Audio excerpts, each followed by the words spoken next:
Graça e paz da parte de nosso Senhor e Salvador Jesus Cristo. Bem, as crianças não querem ouvir o Charles Alfredo, né? Depois a gente fala. Muito bem, eu quero dizer que é uma alegria poder estar com vocês aqui esta noite. E realmente eu não tinha vindo aqui, parabéns pelo novo espaço, né? Muito bonito. E espero realmente que vocês se animem para preencher cada uma dessas cadeiras que estão aí sobrando, com pessoas que venham aqui e sejam transformadas pelo poder do nosso Senhor Jesus Cristo. A propósito, essa noite eu queria falar um pouco com vocês sobre esse tema, e eu gostaria que você saísse daqui com essa,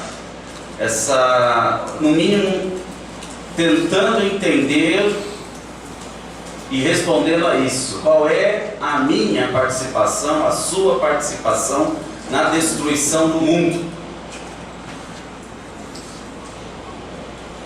Bem, eu espero que até o final do culto vocês entendam o que eu estou querendo destruir, ou pelo menos o que a palavra de Deus diz que nós temos que destruir, baseado em Daniel, profeta Daniel, capítulo 2, versos 44 e 45.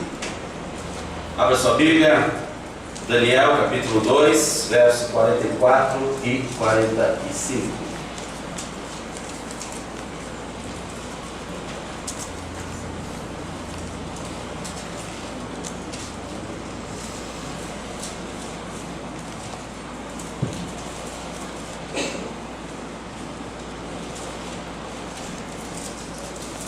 Profeta Daniel, depois de Ezequiel. Daniel capítulo 2, versos 44 e 45. Na época desses reis, o Deus dos céus estabelecerá um reino que jamais será destruído, que nunca será dominado por nenhum outro povo. Destruirá todos os reinos daqueles reis e os exterminará. Mas esse reino durará para sempre. Esse é o significado da visão da pedra que se soltou de uma montanha sem auxílio de mãos, pedra que esmigalhou o ferro, o bronze, o barro, a prata e o ouro. O Deus poderoso mostrou ao rei o que acontecerá no futuro. O sonho é verdadeiro e a interpretação é fiel. Vamos orar?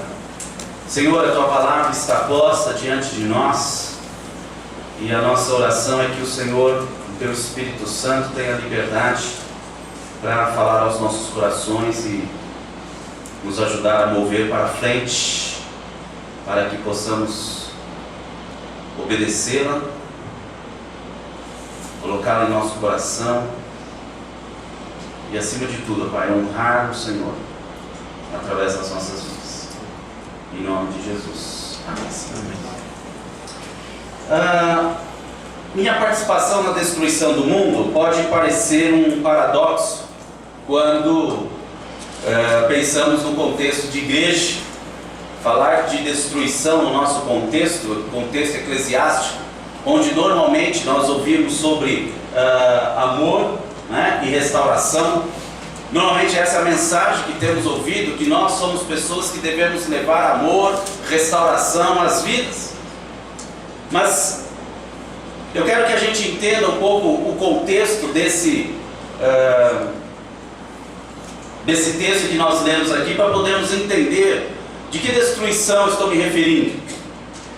Nabucodonosor, nesse período da história, era o homem mais poderoso do universo. Ele tinha o domínio praticamente sobre todo o mundo conhecido da época. Ele tinha domínio sobre a morte, sobre a vida. Ele era mais poderoso que o Obama, né? Porque poderia atacar qualquer país sem pedir autorização para ninguém. Ou seja, praticamente todas as pessoas, e Daniel diz isso, que até os animais estavam sob domínio de Nabucodonosor. Então Nabucodonosor era a pessoa assim que tinha todo o ambiente, todo o contexto para se achar o cara. Era a pessoa que podia dominar e dizer o que ele quisesse, fazer o que ele quisesse. Ele realmente era um todo poderoso. Mas esse homem, com todo esse poder, com toda essa glória, com todo esse domínio, um dia teve um sonho. E ele então sonhou, nesse sonho, ele sonha com uma estátua. Uma enorme estátua. Cadê a estátua? Parece a estátua. Poderia estar aqui. Cadê? Tá vendo esse negócio aqui? Aí a estátua. Muito bem. Acho que é a distância aqui. Mas essa foi mais ou menos, claro, essa descrição da estátua foi feita por alguém que imaginou, baseado no texto, né, um sonho que ele teve então com essa estátua, onde a cabeça era de ouro, né, o peitoral, os braços eram de prata, né, o quadril de bronze, os pés de ferro e os pés de ferro e barro. Então esse foi o sonho que Nabucodonosor teve. E ele viu essa estátua sendo simplesmente esmigalhada, despedaçada por uma pedra. Essa pedra veio e esmigalhou tudo. E aquilo incomodou muito Nabucodonosor. Depois você pode ler com mais calma todo o capítulo. Esse sonho então deixou Nabucodonosor muito incomodado. E ele queria saber qual é a interpretação desse sonho. O que significa, o que significava então essa estátua, esse sonho e essa destruição?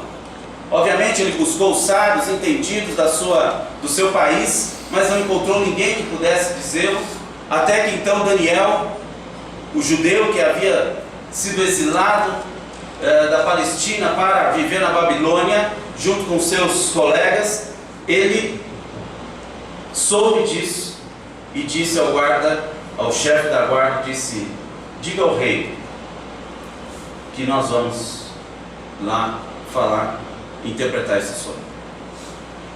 Mas uma das atitudes de Daniel que eu acho que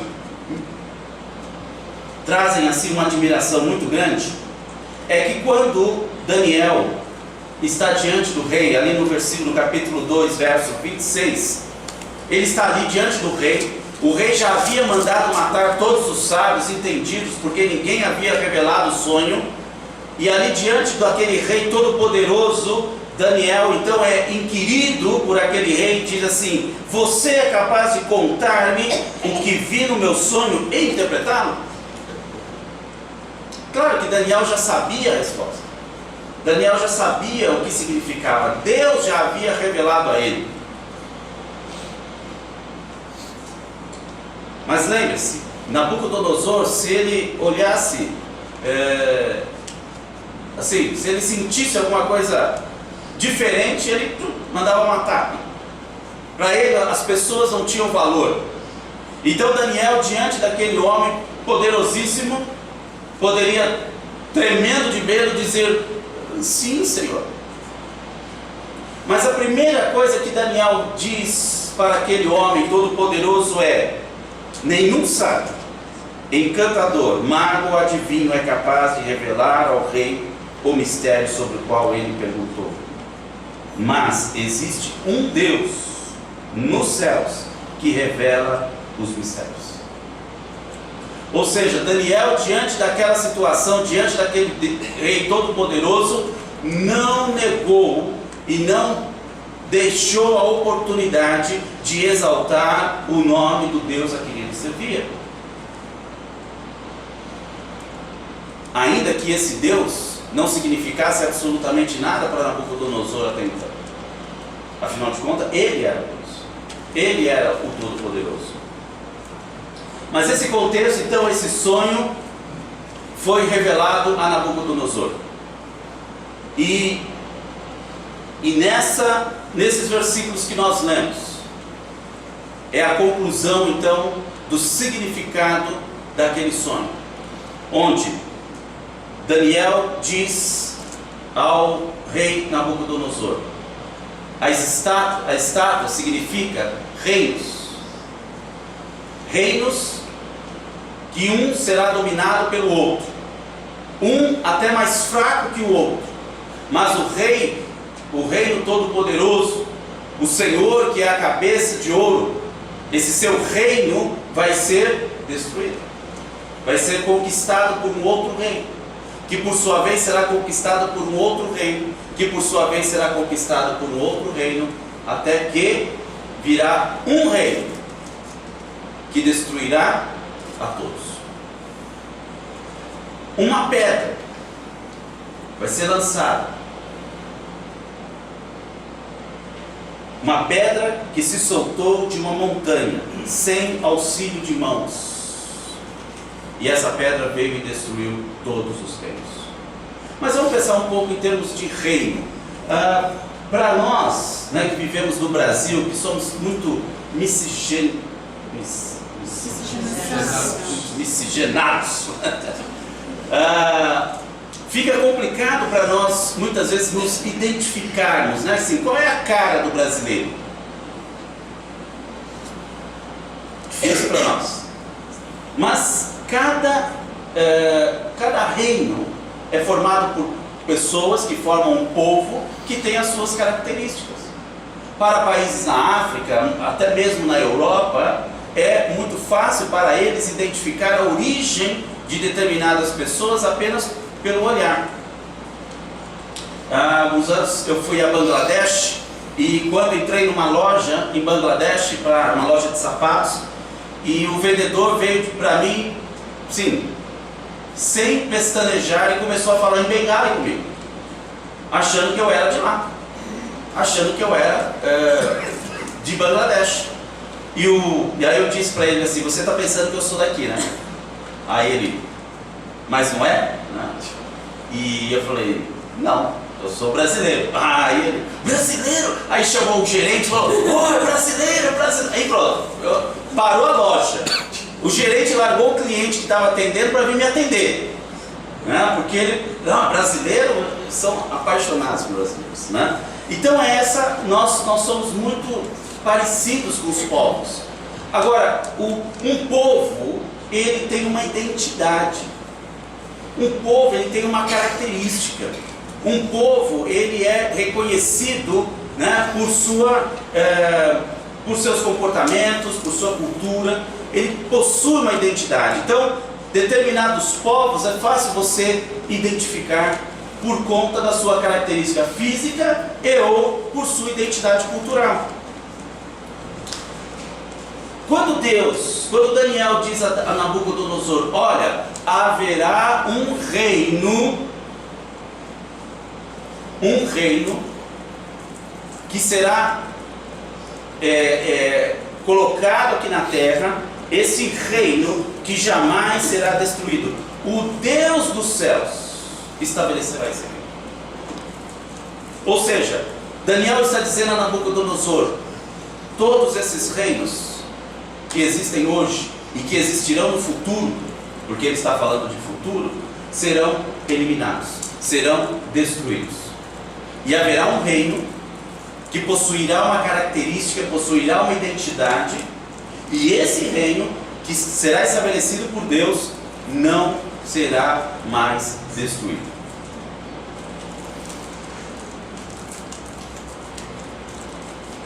Quando pensamos na história,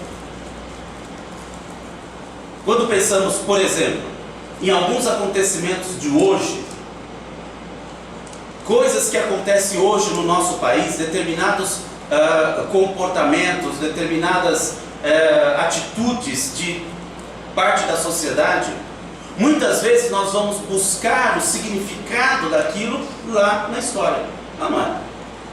Quantas coisas a gente entende por que são assim hoje, quando olhamos para a história. A história nos ensina muita coisa. Portanto, quando você está construindo a história, você está construindo baseado algo que aconteceu. Você está construindo num passado que serviu como base para que esse futuro ou esse presente acontecesse. Hoje estávamos assistindo, eu e o Vitor, estávamos assistindo agora à tarde a Globo News e passou uma chamada de uma entrevista com o Plácido Domingues e era a comemoração dos 200 anos de Verdi. E aí o Vitor perguntou: pai, quem é Verdi? Não é? Aí ele falou: compositor, etc, 200 anos atrás, blá, blá, blá, né? E aí a gente começou a brincar, né? Que ele falou assim, ó, daqui a 200 anos, as crianças vão estar perguntando: pai, quem é o MC o quê? MC Catra, né? Que faz funk, né? Pai, quem é esse MC tal que... Ou seja, a história, né, vai ser construída baseada naquilo que está acontecendo hoje. Mas olha que interessante, Daniel está dizendo que os reinos serão eliminados. Os reinos serão eliminados. Todos esses povos serão simplesmente eliminados, destruídos. Mas haverá um novo reino sendo implantado. Ora, se esses povos foram eliminados, significa que não há mais história para ser baseada. Logo, esse reino que vai ser estabelecido, será estabelecido baseado no quê? No momento antes da história. E que momento é esse antes da história? Momento em que Deus pensou no ser humano, pensou na terra, pensou na criação de um povo, de uma comunidade, um planeta formado por seres humanos que iriam adorá-lo, servi-lo, sem pecado, sem desobediência, sem o mal, de livre e espontânea vontade. Porque esse é o momento pré-história.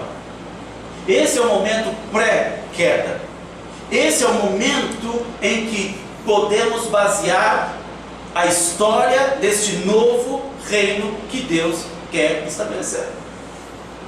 Com isso, podemos concluir que nós que somos do reino, nós que somos deste reino que Deus estabelece, que Deus está estabelecendo, que esta pedra que está dominando todos os reinos, ela tem como fundamento o que Deus planejou antes da fundação do mundo.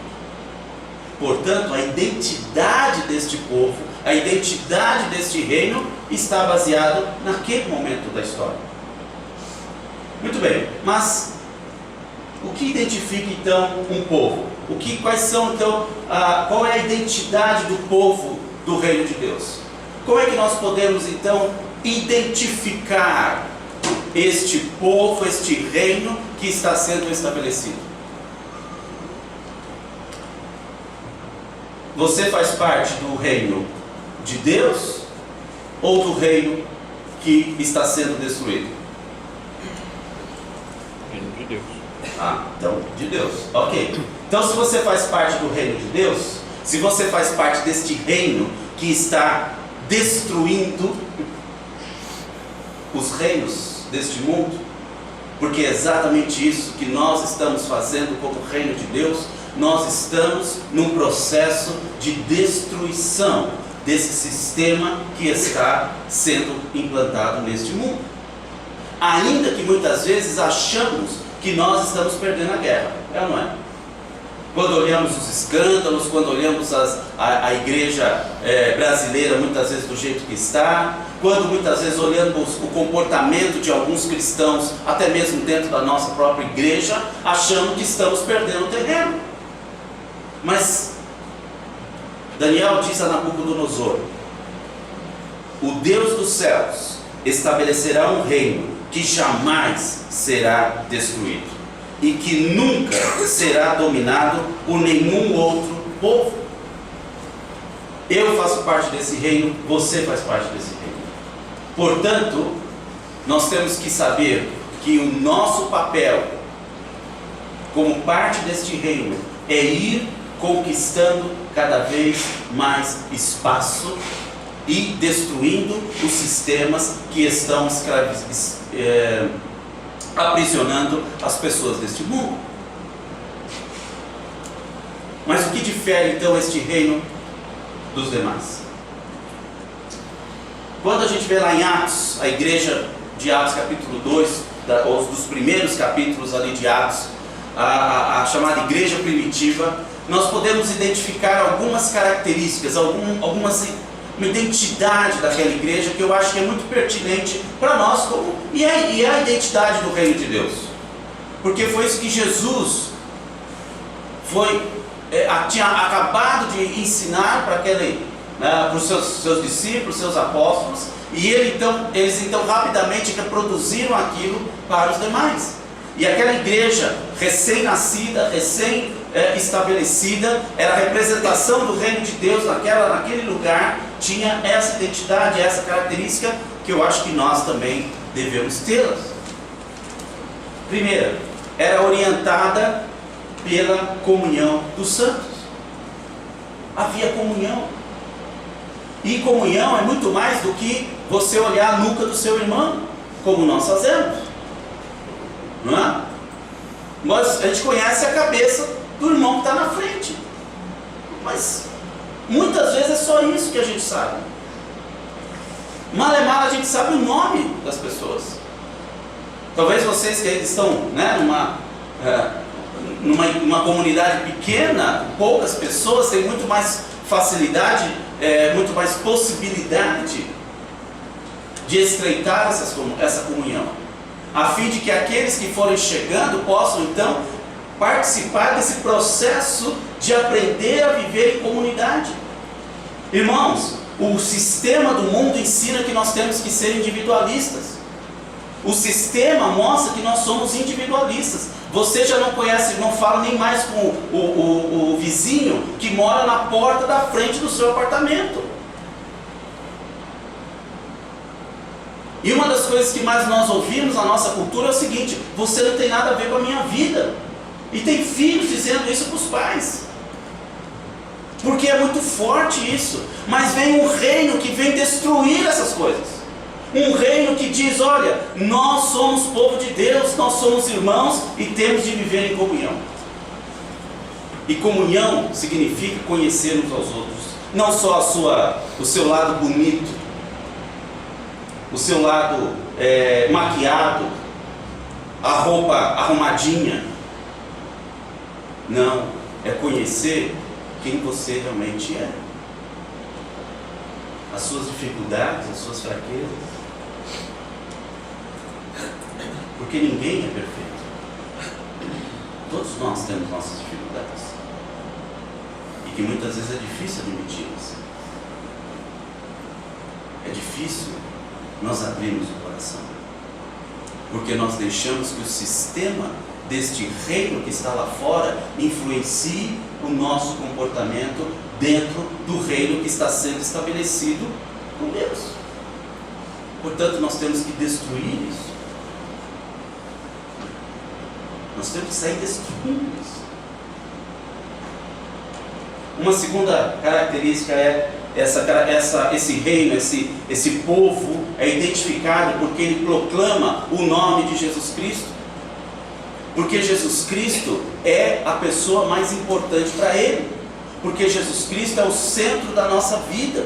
Porque Jesus Cristo é a razão da minha existência. Porque Jesus Cristo é a razão pelo qual estou aqui nesta noite. Porque se não fosse Jesus Cristo na minha vida, provavelmente aos 14, 15 anos de idade, eu já estava me envolvendo na criminalidade, como muitos colegas meus com quem eu brincava na rua o fizeram. Meu melhor amigo com quem eu brincava levou 12 tiros da polícia. E onde estaria eu hoje se não fosse o Senhor na minha vida?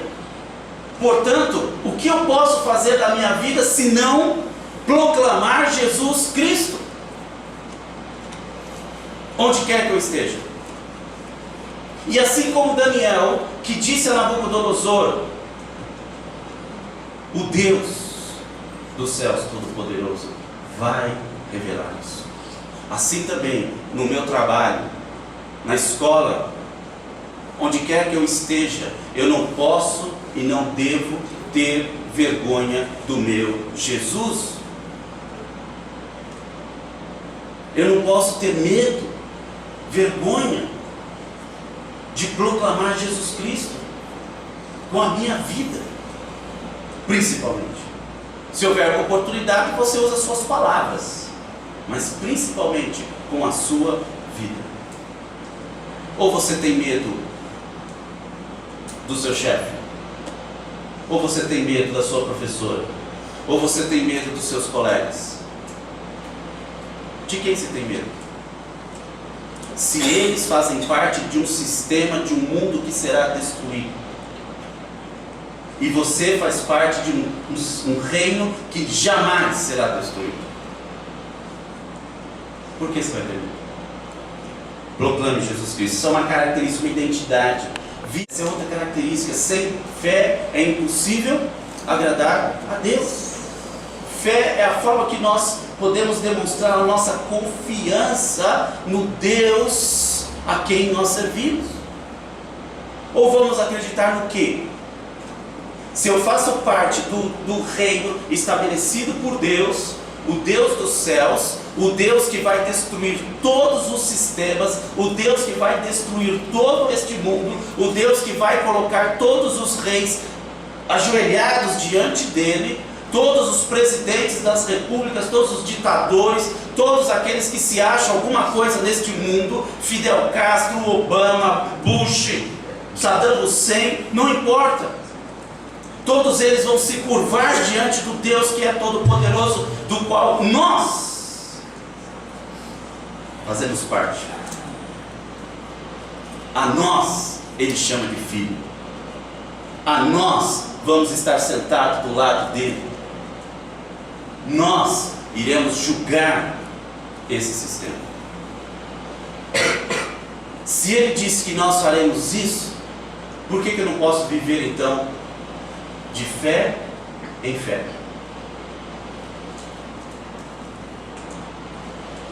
Uma outra característica: cultivar a oração.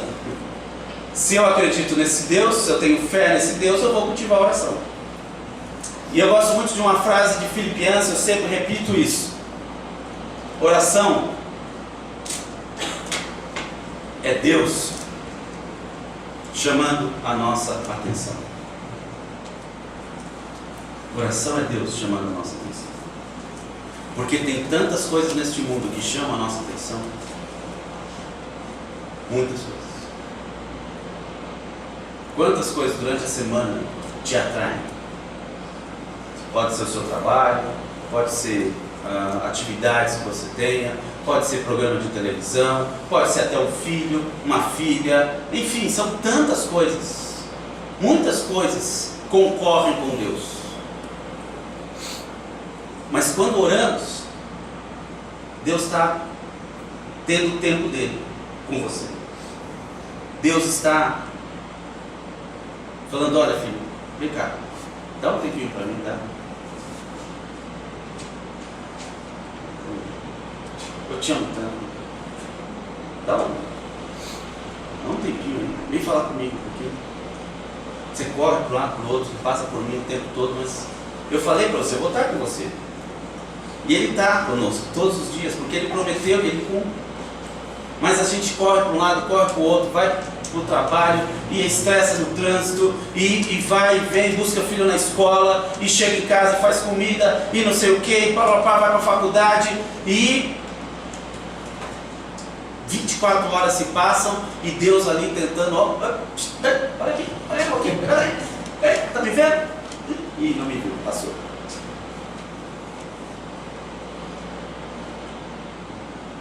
Bem, às vezes Ele nos dá um sossega-leão, e aí você vai, né? Aí ele vai ter toda a sua atenção, né? Não, às vezes, né, acontece uma coisinha, tal, uma situação meio difícil, e aí, ai meu Deus, aí ele vai ter toda a sua atenção. Então, às vezes, algumas dificuldades na nossa vida são importantes para nós darmos um pouco de atenção para Deus. Ele não vai quebrar a sua perna. Às vezes ele só dá uma cutucadinha assim, dá uma... Ai, oh Deus, né?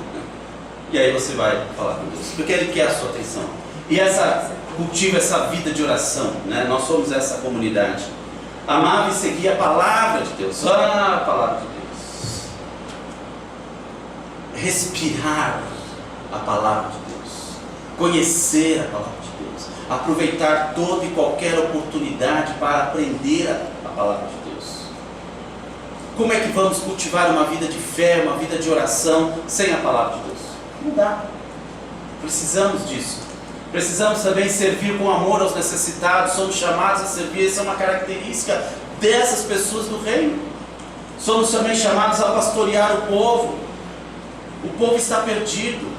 Não só o povo dentro da igreja, mas principalmente o povo que está lá fora. Eles querem serem pastoreados. Ouviram agora ontem que uma mãe matou 2 filhas adolescentes. Gente, vocês estão vendo o mundo como está. E é esse sistema que nós temos que destruir, irmãos. Será que essa mulher não tinha ninguém perto dela que conhecesse a palavra de Deus, que pudesse testemunhar para ela? É aqui no Butantã, não foi? Aqui no Butantã. Quantos quilômetros daqui? E talvez aqui do lado, aqui na frente, quantas pessoas estão desesperadas querendo ser pastoreadas? E uma da nossa característica, nossa identidade é isso, é cuidar uns dos outros. E as pessoas estão desesperadas nisso. Cuja vida é a adoração ao Pai. Nós temos que adorar o Pai o tempo todo, não é? E eu, pensando nisso, como é que eu Carlos Alfredo, como é que eu como família, eu como comunidade lá no aeroporto, como é que eu e alguns irmãos podemos contribuir com isso? Contribuir para que esse reino se estabeleça, esse reino vá destruindo esses sistemas que estão por aí. Eu vou dar alguns exemplos, né, rapidinho. Esse aqui é o pastor da Igreja Aliança Cristã e Missionária em Bagdá, né? Ali, está vendo ali ao fundo? É o prédio da Igreja Aliança Cristã e Missionária lá em Bagdá. Eu tive o privilégio de visitá-los no ano passado. E esse irmão está lá, pastor Joseph, está servindo o Senhor ali em Bagdá, abrindo a igreja para que crianças até de famílias muçulmanas venham e entrem para serem atendidas. Uma série de serviços que a igreja está prestando ali. E vidas de famílias muçulmanas estão sendo transformadas. Pastor Farouk, da igreja presbiteriana, um homem que largou uma vida que ele tinha na Austrália, muito bem estabelecida, mas Deus falou para ele: olha, volta para Bagdá. Já a pessoa está vendo a Austrália, beleza, tal, e Deus manda você voltar para Bagdá? Foi isso que ele fez. Voltou, pastoreando uma igreja extremamente atuante ali, e Deus está agindo através deste homem, e destes homens de Deus, que estão lá destruindo o sistema. Um sistema perverso, muçulmano, que está conquistando cada vez mais pessoas. Mas nós temos que ir lá para levar a mensagem de Jesus Cristo. E esses homens estão fazendo isso lá. Há algum tempo nós criamos essa organização chamada Rede Aliança, que pretende contribuir com esse processo de proclamação do reino de Deus através de projetos missionários. E um dos projetos que nós estamos já estabelecendo parceria, fazendo uma conexão entre pessoas e organizações, é com a Sembras. Estamos numa parceria com a Sembras, e nessa parceria nós vamos apoiar e desenvolver o processo de comunicação do projeto Índia, que muitos de vocês conhecem e já ouviram falar do Romário e da Jaqueline, que passaram alguns anos lá na Índia, e como resultado desse trabalho, hoje 250 crianças são atendidas ali. Agora, olha que fantástico, porque o Dino e a Cima, esse casal aqui, ó, o Dino era um garoto que começou na escolinha de futebol lá, quando o Romário foi para lá. Foi uma das primeiras turmas de criança, de família hindu. Já namorando e quase noivo da Cima à época. E esse casal de família hindu vivia debaixo das tradições hindus. O Senhor os alcançou. A partir do testemunho do Romário, a partir do trabalho feito ali, eles se converteram. E por conta disso, os dois foram praticamente expulsos de casa. Os dois sofreram sérias restrições, séria perseguição por parte da própria família. Mas o Senhor estava trabalhando. Fizeram um casamento cristão. Praticamente ninguém da família foi, apenas a mãe da Cima, se eu não me engano, compareceu. A família do Dino simplesmente o considerou como morto. Mas o Senhor estava destruindo o reino das trevas. Hoje, parte da família já está convertida. O Dino é um dos líderes do trabalho lá. Já tem 2 filhos. E são 2 crianças que não vão crescer debaixo de uma filosofia hindu, mas vão crescer aprendendo a palavra de Deus, aprendendo o reino de Deus. É esse processo, irmãos, de destruição que nós temos que fazer. É isso que nós temos que fazer, entrar nessas casas, entrar nesses lugares, para começar a quebrar esses sistemas. Porque isso é o processo que Deus faz. Deus está mudando a história, mudou a história do Dino da Cima, mudou a história dessa família, e está mudando a história de muitos. E existem hoje lá 250 crianças, cujas histórias também serão mudadas. Só na IBF de julho foram 750 crianças. Imagine a possibilidade. Eu estava conversando sexta-feira, eu estava numa reunião com um pessoal que tem um projeto em Moçambique, uma pedagoga que desenvolveu um material didático que está sendo implementado em várias escolas em Moçambique, pré-escolar, né, essa faixa pré-escolar, que o governo simplesmente não considera, não tem nenhum programa pré-escolar para essas crianças de até 6 anos de idade, 5, 6 anos de idade. 5 milhões de crianças estão fora da escola nessa faixa etária, em Moçambique. Imagine se nós conseguíssemos influenciar a vida de 1 milhão de crianças. 1 milhão. Que Moçambique nós teríamos daqui a 20, 30 anos? É a pedra que vai destruindo esses reinos. Toda sexta-feira em Moçambique, na capital principalmente, você vê nas ruas algumas filas. E sabe o que são aquelas filas? Pessoas na frente de mesquitas ou de comércios de muçulmanos, que toda sexta-feira eles distribuem um pãozinho. Um pãozinho. E as pessoas fazem fila para poder receber o pãozinho. Irmãos, nós temos recursos. Nós, quando eu digo a igreja brasileira, tem recursos humanos, recursos financeiros suficientes para influenciarmos a história da Índia, a história de Moçambique.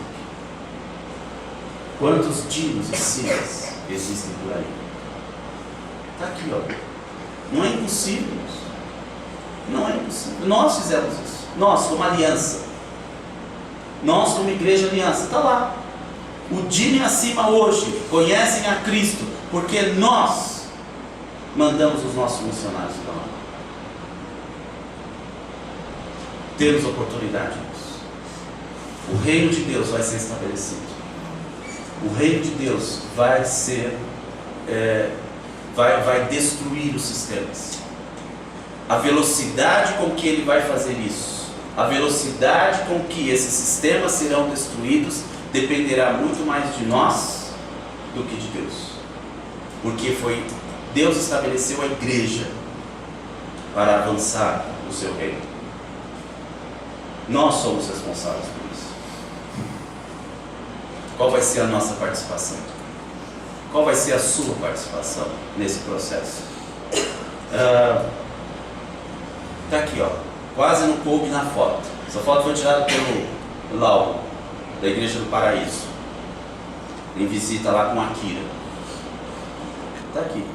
Parte das pessoas que nós estamos influenciando.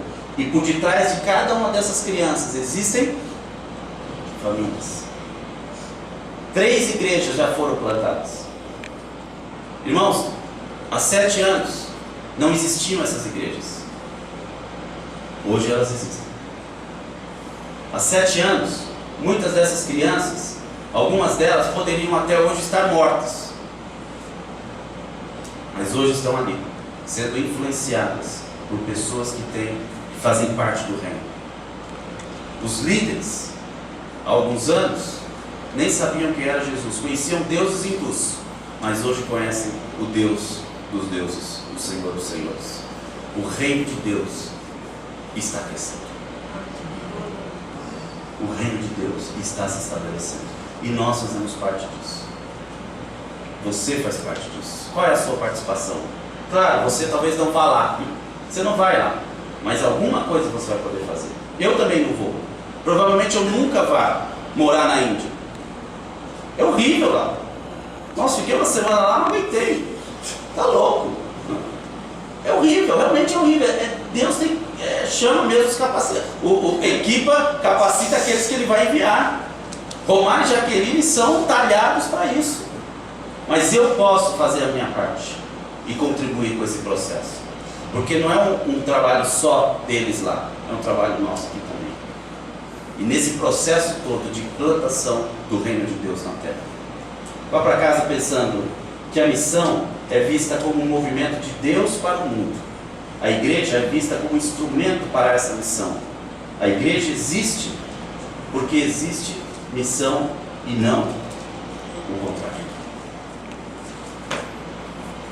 A Igreja Aliança da Vida existe porque tem pessoas que vão entrar por aquela porta porque precisam ser transformadas. E não para simplesmente estarmos aqui entre amigos. Temos uma missão a cumprir, a começar aqui e vai até do outro lado do mundo. E cada um de nós tem a nossa participação. Qual é a sua? Estou tentando achar a minha, tentando fazer a minha parte. Espero que você faça a sua também. Vamos orar. Pai, que bom é nós sabermos que fazemos parte de um reino que jamais será destruído, que não será dominado por nenhum outro povo, porque é o Senhor mesmo quem está estabelecendo esse reino. Obrigado a Deus porque um dia o Senhor me convidou e eu pude aceitar o teu convite, ó Pai, de fazer parte deste reino. E obrigado a Deus porque hoje eu posso ser teu filho, andar contigo e contribuir para que este reino se estabeleça na terra. Pai, que cada um dos meus irmãos e irmãs que estão aqui nesta noite também encontre o teu espaço, encontre a sua contribuição para que esse reino se expanda. Certamente muitos aqui já têm dado a sua contribuição. Muitos aqui estão se esforçando para que o teu reino seja estabelecido nesta terra. Mas, ó Deus, eu sei que nós podemos fazer muito e muito mais. As oportunidades estão aí diante de nós. Pai, não deixa nós perdermos as oportunidades. Não deixa, Pai, que os sistemas deste mundo tire a nossa atenção deste foco, que é vermos o teu reino estabelecido nesta terra. Não deixe nós gastarmos a nossa energia contribuindo com a construção desses sistemas que vão ser destruídos, ó Pai. Mas que a nossa energia maior seja usada na construção, no estabelecimento do Teu reino na terra. Obrigado, Deus, por essa oportunidade de estarmos juntos e porque a Tua palavra fala aos nossos corações. Em nome de Jesus. Amém. Amém. Obrigado, irmãos. Fiquem na paz do Senhor.